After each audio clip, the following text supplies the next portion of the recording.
wabarakatuh. Innal hamdalillah nahmaduhu wa nasta'inuhu wa nastaghfiruh wa na'udzu billahi min shururi anfusina wa min sayyiati a'malina. Man yahdihillahu fala mudilla lahu wa man yudlil fala hadiya lahu. Wa asyhadu an la ilaha illallah wahdahu la syarika lahu wa asyhadu anna Muhammadan abduhu wa rasuluh la nabiyya ba'dahu. Amma ba'd. Ma'asyiral muslimin rahimani wa rahimakumullah. Alhamdulillah, pada kesempatan di malam hari ini kita bisa bertemu kembali di majelis yang mulia ini untuk melanjutkan kembali kajian kita membahas kitab Tadhkiratus Sami' wal Mutakallim fi Adabil Alim wal Muta'allim, yaitu pengingat bagi orang yang mendengar dan berbicara, itu adab seputar orang yang berilmu, ulama, ustadz maupun penuntut ilmu, murid, yang disusun oleh Al-Imam Badruddin Ibnu Jama'ah Al-Kinani Asy-Syafi'i rahimahullahu ta'ala. Dan kita masih berada pada pembahasan di bab yang kedua, yaitu bab adabul alim fi nafsihi wa mura'ati talibihi wa darsihi. Adab seorang alim terhadap dirinya sendiri dan bagaimana ia menjaga muridnya serta pelajarannya. Dan kita sampai pada fasal yang kedua, yaitu adab seorang alim di dalam pelajarannya. Dan kita sudah membahas adab yang pertama dan yang kedua. Berarti sekarang kita masuk di adab yang ketiga. Ya, al-mu'allif di dalam pembahasan ini, yaitu adab seorang yang berilmu terhadap pelajarannya, membawakan 12 adab.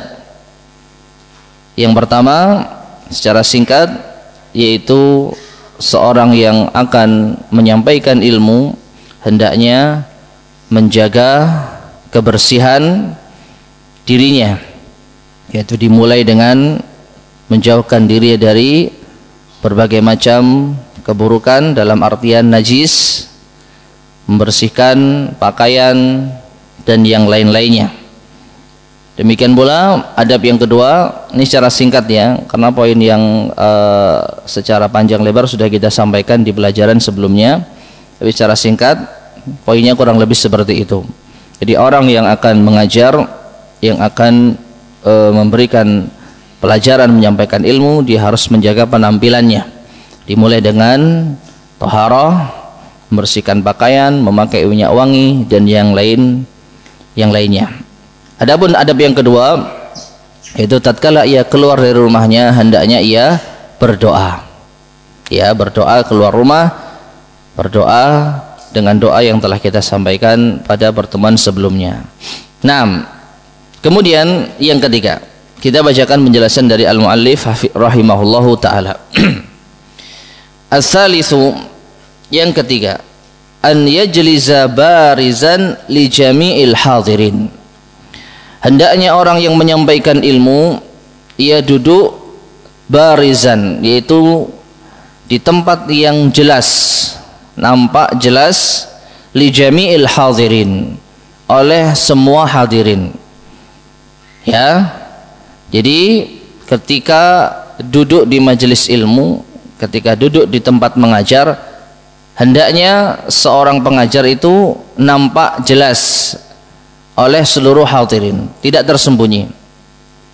Dan di antara hikmahnya adalah agar orang yang ingin mengambil ilmu tidak kesusahan, ya, untuk memerhatikan bagaimana seorang guru itu menyampaikan ilmunya. Terlebih apabila ilmu yang disampaikan terkait dengan praktek atau contoh dalam satu gerakan misalnya, maka apabila seorang guru, seorang ustadz, seorang alim duduknya tidak nampak jelas oleh banyak hadirin, maka ini akan menyulitkan mereka. Ya, jadi diusahakan seorang alim, seorang yang memberikan ilmu, ketika menyampaikan ilmu dilihat oleh semua hadirin. Wa yuwaqqira afadilahum bil ilm, dan hendaknya seorang yang alim ini menghormati yaitu orang-orang yang mulia dengan ilmunya. Wasin, dari usianya, wassalahi wasyaraf, dari kesalehan dan kemuliaannya. Wa yarfa'ahum ala hasabi taqdimihim fil imamah, dan juga mendahulukan mereka sesuai dengan yaitu didahulukannya mereka dalam masalah keimaman. Di sini ma'asyar muslimin rahimani wa rahimakumullah, isyarat bahwasanya seorang yang berilmu, seorang yang akan menyampaikan ilmu berhak untuk menentukan tempat duduk hadirin. Ya, siapakah yang berhak duduk di dekatnya? Maka di sini al-mu'allif menyebutkan hendaknya ia menghormati afadilahum bil ilm, orang yang mulia. Ya, misalnya murid-murid yang terdepan. Ini kalau dari segi ilmu dipersilakan untuk duduk dekat dengan gurunya. Wasin, atau dari segi usia, ya, orang-orang yang sudah sepuh, yang sudah tua dipersilakan untuk duduk di dekatnya. Karena semakin dekat tentu akan semakin mudah untuk meresap ilmu yang akan disampaikan. Ya, wassalahi wasyaraf, dan juga orang-orang saleh dan orang-orang yang memiliki keutamaan, kemuliaan. Nah, ini adalah hak dari seorang pengajar, seorang yang menyampaikan ilmu. Nah, ini. Kemudian wa yarfa'hum ala hasabi taqdimihim fil imamah. Demikian pula ya, seorang yang berilmu, seorang guru juga berhak untuk menentukan siapa yang ada di dekatnya sesuai dengan sesuai dengan tingkatan atau urut-urutan yang berhak menjadi imam. Ya, yang berhak menjadi imam. Orang yang paling hafal Al-Quran diletakkan di barisan pertama misalnya, kemudian yang di bawahnya di barisan kedua, dan seterusnya, sebagaimana yang telah terdapat di dalam hadis Nabi Shallallahu Alaihi Wasallam. Nah, ini merupakan hak seorang pengajar yang boleh baginya sekali lagi untuk memberikan tempat duduk khusus bagi orang-orang yang dikehendakinya sesuai dengan kemuliaan dan kedudukannya. Nah, kemudian ma'asyiral muslimin rahimani wa rahimakumullah, selanjutnya wa yatalattafa bil baqin. Namun seorang yang berilmu itu juga harus berbuat lemah lembut kepada sisanya. Ya, jadi misalnya sudah ada murid-murid pilihan atau orang-orang yang memang sudah memiliki keutamaan sehingga pantas di dekat gurunya, bukan berarti meremehkan orang-orang yang di belakang. Nah, ini. Jadi seorang pengajar juga harus berbuat lemah lembut kepada orang-orang yang mungkin berada di belakang, di barisan yang mungkin tidak atau kurang utama. Nah, ini bukan berarti pilih kasih, cuman menempatkan sesuatu sesuai dengan kedudukannya. Wa yukrimahum bihusnis salam, dan juga memuliakan mereka dengan salam yang baik. Wa talaqatil wajh, dan wajah yang ceria, ya, tidak bermuka masam. Wa mazidil ihtiram, dan ditambah lagi dengan penghormatan. Kemudian wala yukrahu al-qiyam li akabiri ahli Islam, dan tidaklah dibenci yaitu berdiri, seseorang berdiri untuk menyambut para pembesar akabir, orang-orang besar ahli Islam dari kalangan kaum muslimin, mesti tokoh, ya, tokoh Islam, ulama dan yang semisalnya, ala sabilil ikram, untuk memuliakannya. Waqad warada fi ikramil ulama wa ikrami talabatil ilmi nususun katsiratun, dan telah terdapat ya tentang pemuliaan para ulama dan pemuliaan para talabatil ilm, penuntut ilmu, itu nas-nas yang banyak sekali. Taib, ma'asyiral muslimin rahimani wa rahimakumullah, pada bagian terakhir ini al-mu'allif mengisyaratkan apabila ada seorang misalnya yang berilmu itu datang di suatu majelis, sedangkan seorang yang berilmu, pengajarnya itu sedang menyampaikan ilmu, maka tidak mengapa ketika ia beranjak dari kursinya berdiri untuk menyambut orang alim tersebut. Misalnya nih, saya sekarang ya, ada seorang ustadz yang datang masuk ke masjid, lalu saya berdiri untuk memberikan salam, memberikan penghormatan, maka ini kata al-mu'allif tidak mengapa, diperbolehkan. Ya, dan beliau membawakan beberapa isyarat bahwasanya ada nas-nas yang menunjukkan bolehnya kita atau bahkan wajibnya kita untuk menghormati para ulama. Ya, beliau tidak membawakan di sini, tetapi satu di antaranya Rasulullah sallallahu alaihi wasallam menyebutkan, "Laisa minna man lam yarham saghirana wa yuwaqqir kabirana wa ya'rif li alimina haqqahu." Bukan termasuk golongan kami, kata Rasulullah sallallahu alaihi wasallam, orang yang tidak menghormati yang lebih tua, tidak menyayangi yang lebih muda, dan tidak mengenal hak para ulama kami. Ya, jadi Rasulullah SAW mengancam bukan termasuk golongannya Rasulullah orang yang tidak mengenal hak ulama. Apa hak ulama? Di antaranya dengan dihormati, dimuliakan. Nah, ini hadis umum. Ya, dan mu'allif menjadikan hadis ini di antara hadis-hadis yang menunjukkan wajibnya kita atau bahkan dianjurkannya kita untuk menghormati para ulama, meskipun dengan cara apa? Berdiri. Namun ma'asyarul muslimin rahimani wa rahimakumullah, di sisi lain terdapat satu hadis sahih yang diriwayatkan oleh Imam At-Tirmizi yang nampaknya bertentangan dengan hadis, ya, atau yang nampaknya bertentangan dengan penjelasan dari al-mu'allif.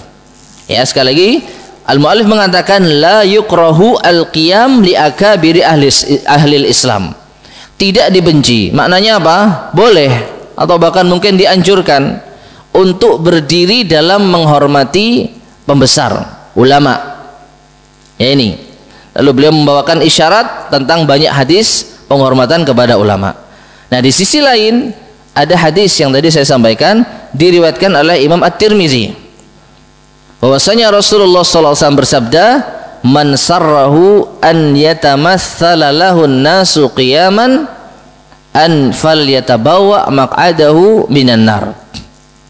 Ya, barang siapa yang ia menyukai seseorang atau manusia berdiri menyambutnya untuk menghormati, maka hendaknya ia menyiapkan tempat duduknya di neraka.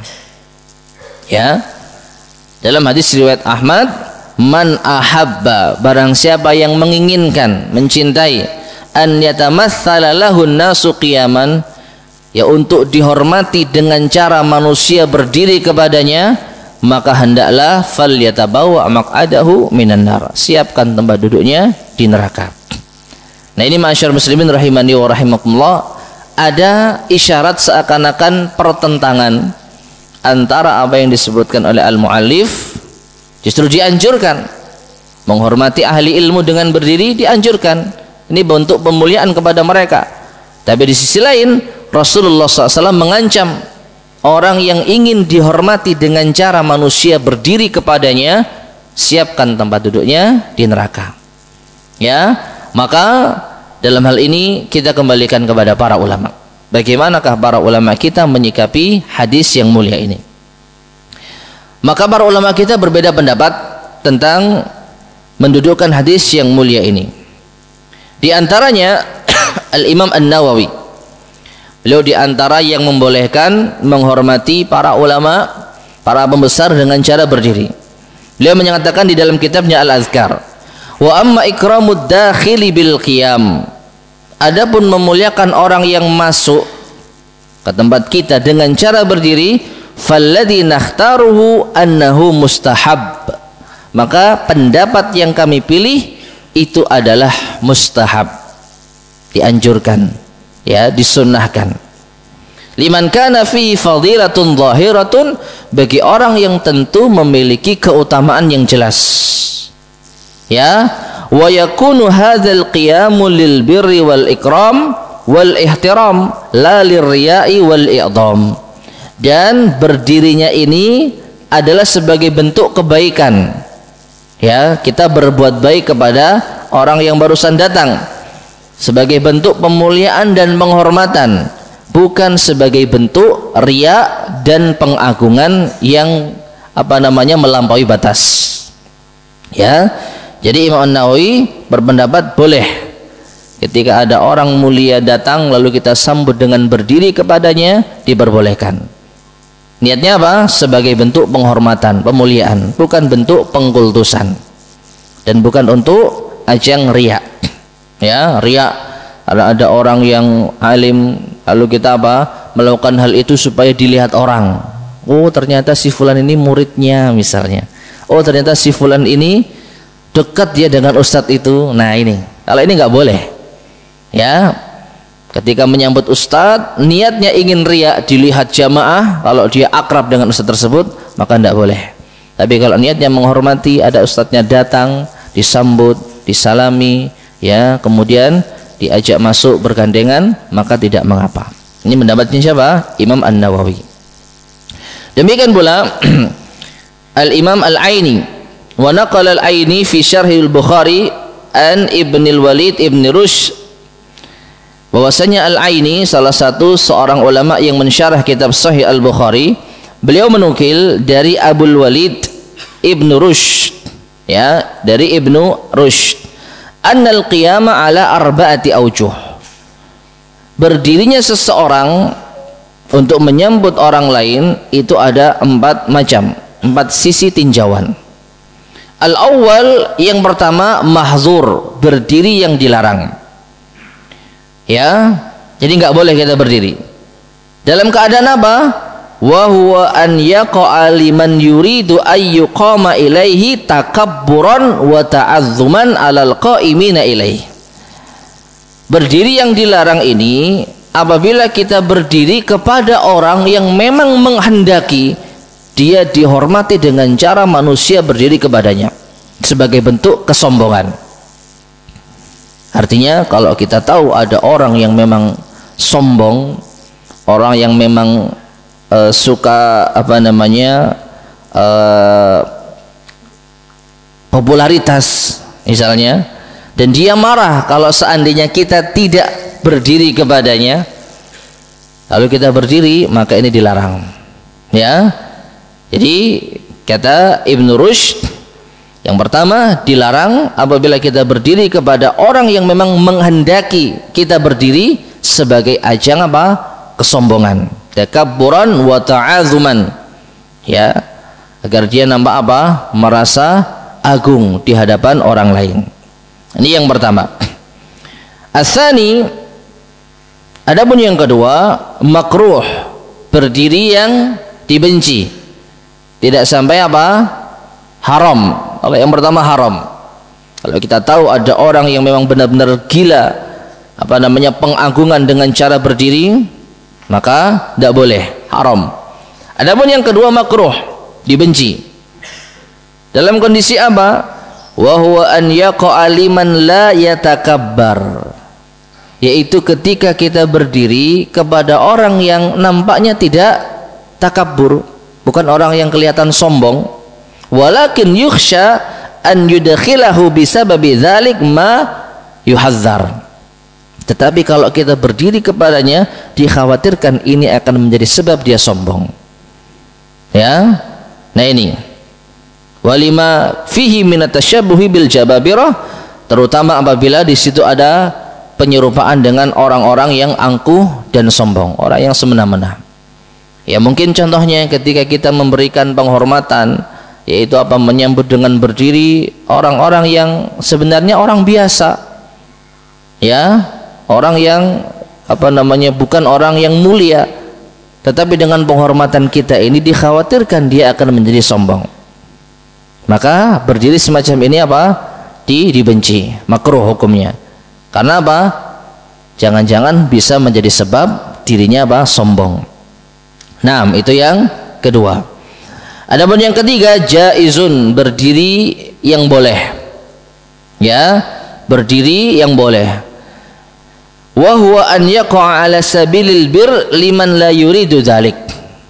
Yaitu kita berdiri kepada seseorang yang dia tidak menginginkan kita berdiri kepadanya, tapi kita berdiri untuk berbuat baik kepadanya. Ya, semacam tamu, ya, tamu datang lalu kita berdiri, ini hal yang lumrah dan dia tidak keberatan kita berdiri atau tidak. Ya, ada keluarga datang lalu kita sambut dengan apa? Dengan bersalaman, dengan mengucapkan salam, maka ini tidak mengapa. Orang tersebut tidak menginginkan kesombongan, ya, orang tersebut tidak menginginkan kita berdiri, tapi kita berbuat baik kepadanya, maka tidak mengapa. Nah, adapun yang keempat, ar-rabi mandub, yaitu berdiri yang dianjurkan. Wa huwa an yakuma liman qadima min safarin farahan biqudumihi liyusallimu alaihi. Ya, yaitu ketika kita berdiri untuk menyambut orang yang baru datang dari safar misalnya, karena bergembira dengan kedatangannya, untuk mengucapkan salam kepadanya. Au ila man tajaddadat lahu ni'matun fayuhanni'uhu bihusuliha, atau kepada orang yang baru saja mendapatkan nikmat. Ya, ada orang habis mendapatkan kenikmatan lalu bertamu ke rumah kita, lalu karena kita ingin memberikan selamat, ya, kita ingin ikut bersuka cita, lalu kita berdiri lalu kita ucapkan selamat, ya, maka ini tidak mengapa. Nah, jadi ma'asyiral muslimin rahimani wa rahimakumullah, untuk contoh yang keempat ini mungkin juga bisa kita masukkan kepada penjelasan al-muallif, ya, orang yang berhak untuk dihormati karena ilmunya, karena ketakwaannya, maka tidak mengapa, atau bahkan mungkin dianjurkan kita menyambutnya dengan berdiri. Toh yang namanya para ulama, mereka sebenarnya tidak ingin dihormati secara berlebih, tapi kita sebagai murid hendaknya tahu diri, ya, hendaknya kita menghormati ulama. Sekali lagi, ulama insya Allah tidak akan keberatan, tidak disambut pun nggak ada masalah, ya, mereka orang-orang yang tawadhu. Tapi sebagai murid kita tahu diri. Ini ada orang alim, orang yang memiliki ilmu, kelebihan takwa, maka tentu kita senang untuk menyambut orang-orang yang bertakwa. Dan ini ma'asyar muslimin rahimani wa rahimakumullah, jadi perincian yang disebutkan oleh Ibn Rushd. Nah, berangkat dari sini maka kesimpulannya diperbolehkan, ya, ketika kita menyambut seseorang yang berilmu, asalkan kita bersih dari niat yang buruk tadi. Apa? Hendaknya kita jauhkan diri kita dari riya. Dan juga jangan sampai dengan kita menyambutnya menjadikan beliau sombong dan takabur. Wallahu taala alam bisawab. Taib. Kemudian kita lanjutkan. Berikutnya al-muallif mengatakan, wa yaltafitu ilal hadirina iltifatan qasdan, dan hendaknya seorang muallim, seorang pengajar, ketika menyampaikan pelajarannya, ia menoleh kepada para hadirin dengan penolehan yang sederhana, qasdan, pertengahan, bihasabil hajah, sesuai dengan hajat, kebutuhan. Artinya tidak berlebihan dan juga tidak terlalu diam. Maksudnya apa? Ketika kita melihat ke arah hadirin misalnya, tidak terlalu berlebihan dengan lihat masing-masing, dilihat terus, bahkan mungkin bahasa Jawanya dipendelii gitu ya. Ya tidak. Tapi juga tidak diam, lihat kitab diam saja, jamaahnya nggak dilihat sama sekali. Nah ini, jadi kata al-mu'allif yaltafitu ilal hadirin iltifatan qasdan, ya, menoleh, menghadap ke arah hadirin, pertengahan, sedang-sedang, sesuai dengan kebutuhan. Wa yakhussu man yukallimuhu aw yas'aluhu, dan lebih khusus lagi kepada orang yang mengajak bicara, Misalnya di tengah-tengah ada yang bertanya atau ada yang butuh penjelasan urgent gitu ya, tidak apa-apa, afwan Ustadz misalnya, maka sang Ustadz ya untuk menghormatinya melihat, nah ini apa yang ditanyakan, nah ini au yabhasu ma'ahu, atau ada yang mau dibahas dengannya, sama adabnya, angkat tangan, minta izin bertanya atau bicara. Nah seorang pengajar dia jangan hanya melihat kitab, tapi lihat apa yang mau ditanyakan, bagaimana pendapat Anda ya. Nah ini jadi apa, tidak diam saja tapi menoleh kepada orang yang bertanya tadi. Alal wajhi inda dzalika bimazidil tifatin ilaih ya wa iqbalin ilaih, ya intinya lebih diutamakan untuk melihat ke arahnya ya, untuk menoleh kepadanya. Tapi kalau enggak ada yang bertanya ya sedang-sedang saja, tidak terlalu apa, melihati terus gitu ya. Jadi kajian itu penuh dengan melihat masing-masing ya, atau bahkan mungkin ada yang dipendelii gitu ya, tidak. Tapi juga tidak terlalu apa, diam ya, menunduk saja tanpa melihat kondisi jamaah, ini juga tidak. Nah kalau ada yang bertanya maka lebih apa, khusus lagi ya, lebih diperhatikan bagaimana ya. Seperti kita kalau lagi bicara lalu orang itu nggak noleh ke kita, rasanya kan nggak enak gitu ya, meskipun didengar. Tapi kan kita kalau bicara apalagi butuh perhatian khusus, maka kita berharap orang yang kita ajak bicara juga lihat kita. Nah ini sama dengan itu, orang yang ketika bertanya di suatu majelis tapi ustadznya nggak melihat dia, nah ini apa, akan menjadikan dia yaitu apa, kecewa ya. Maka seorang pengajar harus melihat kondisi ini dengan baik. Taib. Kemudian wa in kana saghiran aw wadi'an, meskipun yang tanya anak kecil atau mungkin orang yang wadi, orang yang rendah, dalam artian orang yang tidak diperhitungkan ya, bukan orang yang di barisan pertama seperti yang tadi kita sampaikan. Barisan pertama mungkin orang-orang yang besar, orang-orang yang mulia, orang-orang yang memiliki kelebihan ilmu, usia. Di belakang orang-orang yang mungkin tidak diperhatikan, anak-anak kecil. Maka seorang guru tidak boleh pilih kasih. Kalau yang tanya orang yang alim, orang yang murid pilihan, didengar, dilihat. Tapi kalau yang tanya anak kecil di kejauhan ya, hanya sekedar ditoles sedikit, nah ini nggak baik ya. Jadi siapapun yang bertanya di majelis itu perhatikan. Ini menunjukkan apa, perhatian seorang guru kepada hadirin.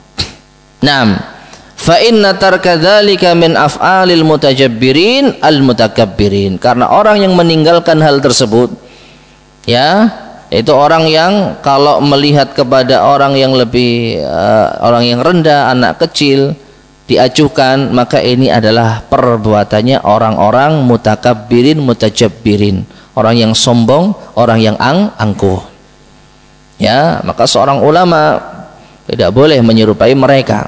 Seorang ulama, seorang alim harus memiliki jiwa rendah hati ya, harus sabar di dalam melayani pertanyaan. Dan juga apabila mungkin ada anak-anak kecil, anak-anak yang mungkin bertanyanya sepele gitu ya, mungkin bertanya main-main, maka jangan apa, jangan diacuhkan. Nah, jadi intinya poin yang ketiga, adab yang ketiga ini terkait dengan masalah apa, perhatian seorang alim ya kepada hadirin. Dan dimulai dengan apa, seorang alim, seorang pengajar diusahakan duduk di tempat yang terlihat oleh hadirin. Taib. Kemudian ar-rabi, yang keempat, adab yang keempat, adab seorang alim di dalam pelajarannya. Berkata al-muallif rahimahullahu taala, an yuqaddima ala syuru'i fil bahthi wat tadris qira'ata syai'in min kitabillah.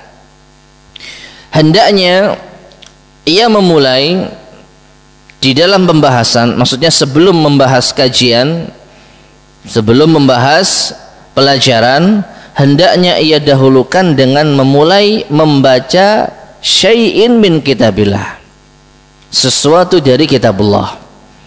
Membaca ayat misalnya, satu ayat misalnya, tabarrukan wa tayammunan, sebagai bentuk tabarruk, mencari berkah.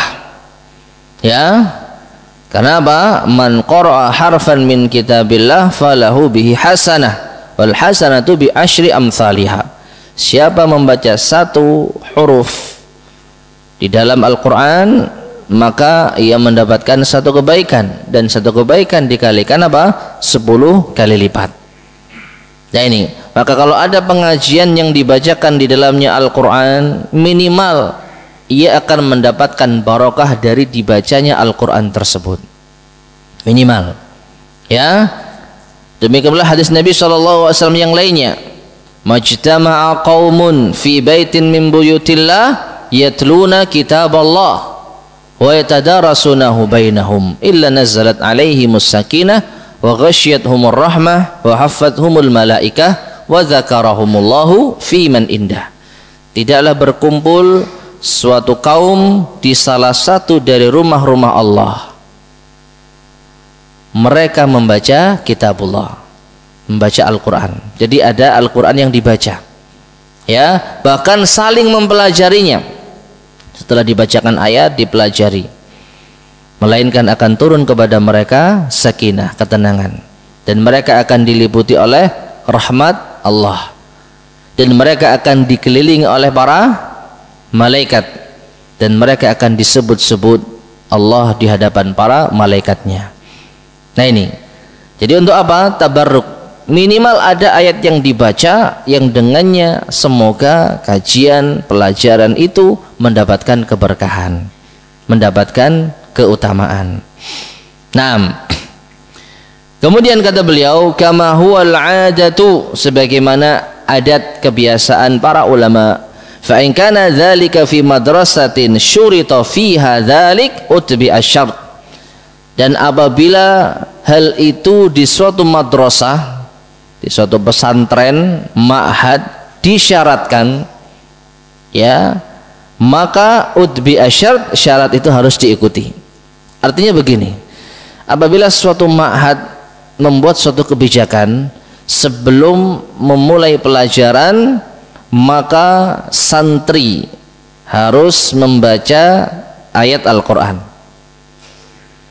sesuai dengan persyaratan, entah semuanya atau salah satu, maka tergantung persyaratan. Nah, apabila ada ma'had yang memberlakukan syarat tersebut, syarat itu harus diikuti, ya. Dan ini berdasarkan sabda Nabi SAW, al-muslimuna ala syurutihim, kaum muslimin itu tergantung persyaratan mereka. Nah ini, tapi kalau tidak disyaratkan, ya tidak harus, cuman upayakan ada ayat yang dibaca, terlebih diawali. Tadi kita nggak ada bacanya ya. Ya ini, berarti ada kekurangan pada diri kita, ya akui saja. Nah ini, jadi para ulama biasa sebelum memulai pengajian, memulai apa namanya, memang tidak ada dalil yang sahih yang mengharuskan, ya tidak ada. Ya, para ulama dengan kajian-kajian mereka sebagaimana disebutkan oleh Ibnu Jamaah sudah menjadi adat, sudah menjadi kebiasaan. Sekali lagi mereka tidak mewajibkan, karena mewajibkan sesuatu yang tidak ada dalilnya, maka ini dikhawatirkan membuat hal yang baru dalam urusan agama. Ya, tapi apakah dilarang atau apakah terlarang ketika seorang di dalam pengajian menyampaikan Al-Quran? Bahkan yang harus disampaikan di dalam pengajian ya Al-Quran. Kita belajar ini ya, belajar adab. Ya, tujuannya apa? Ya untuk kita bisa beradab ketika kita memahami Al-Quran. Ya, jadi tujuan kita sebenarnya apa? Bagaimana agar kita memiliki adab dan akhlak ketika kita menuntut ilmu agama yang sesungguhnya. Dan ilmu agama yang sesungguhnya berasal dari dua wahyu, Al-Quran dan As-Sunnah. Ya, bagaimana mungkin di dalam pengajian tidak dibacakan sedikit pun ayat Al-Quran? Makanya para ulama terbiasa minimal untuk tabarruk ada ayat yang dibaca ini, Masya Allah, artinya majelis itu tidak kosong dari kalamullah. Nah ini, nah mereka terbiasa membacanya di awal, ya mereka terbiasa membacanya di awal. Nah, Setelah itu kata beliau, jadi setelah apa? Membaca beberapa ayat Al-Qur'an, wa yad'u akibal qiraati li nafsihi walil hadirina wasairil muslimin. Maka hendaknya seorang muallim mendoakan setelah membaca Al-Qur'an tadi beberapa ayat untuk dirinya, mendoakan kebaikan untuk dirinya, wal hadirin, dan juga bagi para hadirin, wasairil muslimin, dan bagi kaum muslimin. Nah ini, dan kebanyakan ini dulu yang dibaca ya, ketika seorang ustadz, seorang pengajar ya menyapa jamaah dengan assalamualaikum warahmatullahi wabarakatuh, kemudian apa? Memuji Allah, innal hamdalillah, dan seterusnya. Lalu apa? Memanggil kaum muslimin, ma'asyiral muslimin rahimani. Apa rahimani? Semoga Allah memberiku, saya yang bicara, memberi apa? Rahmat. Rahimani wa rahimakumullah. Ya, semoga Allah memberikan rahmat kepadaku dan kepada kalian semuanya. Nah, ini yang sering.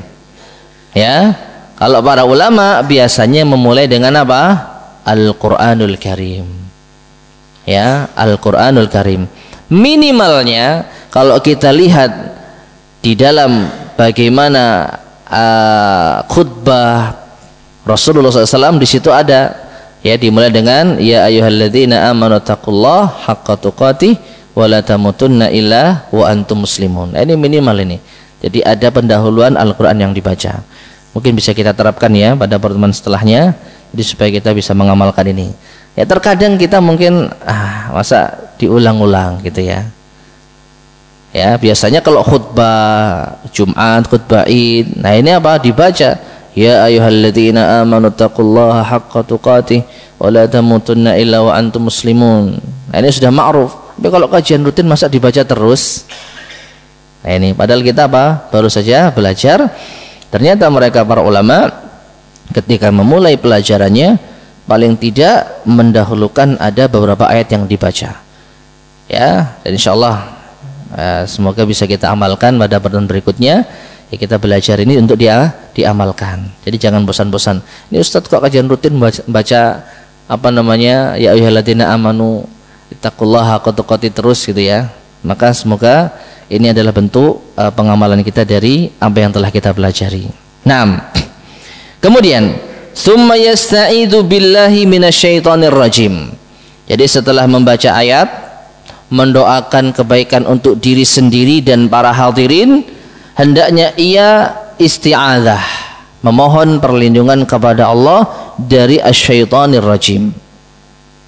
Ma'asyiral muslimin rahimani wa rahimakumullah. Adapun isti'adzah dijelaskan oleh para ulama kita, isti'adzah ini sebenarnya hanya disyariatkan ketika akan membaca Al-Quran. Jadi harusnya apa? Sebelumnya tadi, sebelum ya ayyuhalladzina amanu. Nah ini. Adapun setelahnya maka wallahu taala alam bisawab, tidak ada syariat tertentu. Jadi setelah mendoakan ya membaca isti'adzah, wallahu alam.